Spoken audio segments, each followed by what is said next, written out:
Hi, I'm LeGette. I play Vito De Angelis. I'm Mallory Newbrough, and I play Raquel De Angelis. I'm Joe Tyminski. I'm playing Robert Sampson.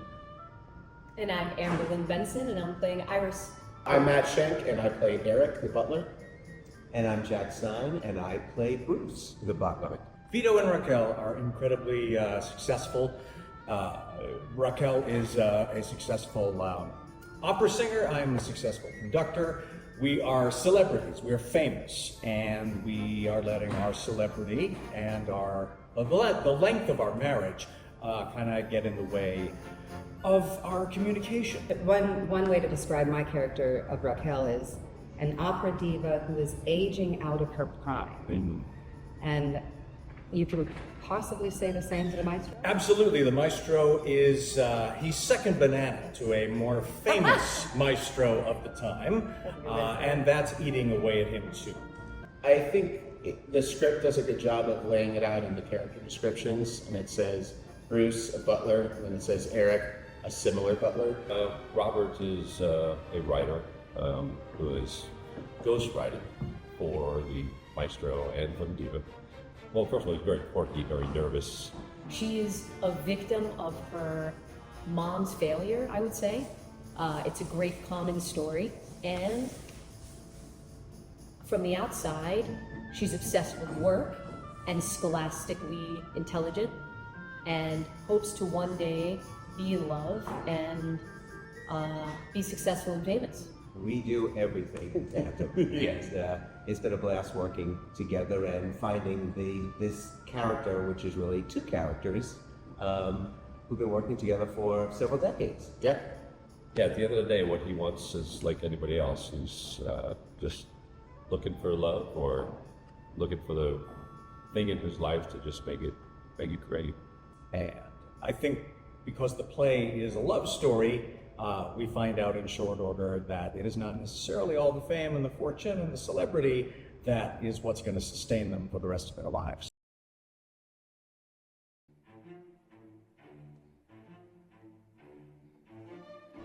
Well, It's a lot. it's corn. Living on love. It's either being used sort of as a defense, and then other times it's being used as a jab to that defense.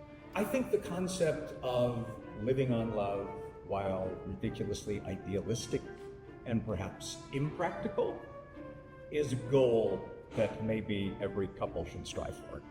I think the playwright is going out of their way to remind people to slow down. And these two characters are naturally living on love, but Raquel and Vito are just missing it. So it's almost like an invitation to take a look at how we live on love. You got some people a lot of people live on money.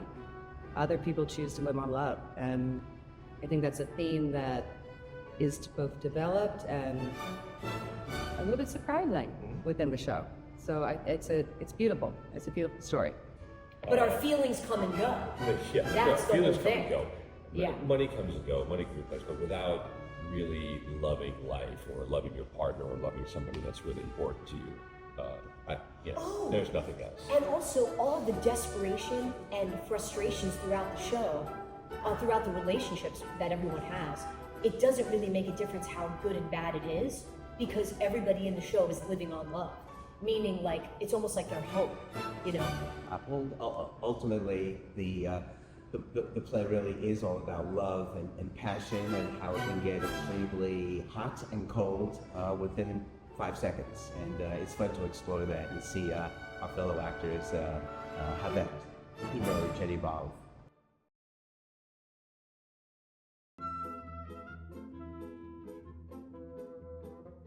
Comedy 100% is more difficult for me.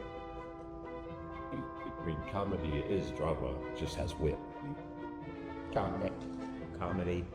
The number here. Is there ever one without the other? But comedy is quite, you gotta nail it. You gotta nail it every time, so the pressure is on. Yeah, and it also depends on the audience too. If you've got a really fantastic, warm crowd that's with you, you know, it's the whole evening is naturally funnier. Kind of like that moment. Can we do a joke? We better. Want to do it? Which one? You have to ask me what's the most important aspect of Oh, yes. What's the most... timing.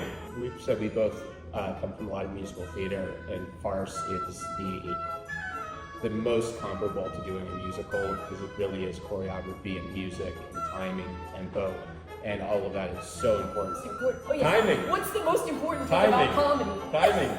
All right.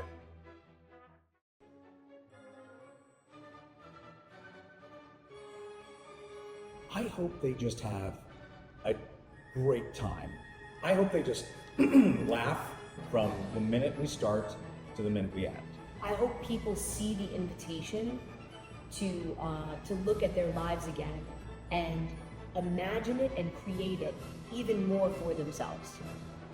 This is a joyous play. It's hysterical, and it's one that most people probably have not seen. And so I'm hoping that they come out going, "Huh, what a great play! Where's it been? Who was in it?" And to really learn a little more about it, because there's some really hysterical and very poignant moments throughout it.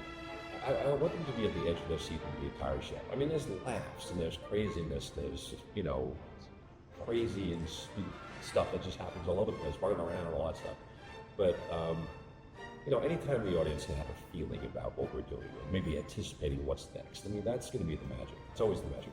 I think you should laugh the entire time. And if they don't, we'll take it. Yep, we'll take it. And I hope when they exit through those doors, they can both wonder and experiment what it's like to live on love.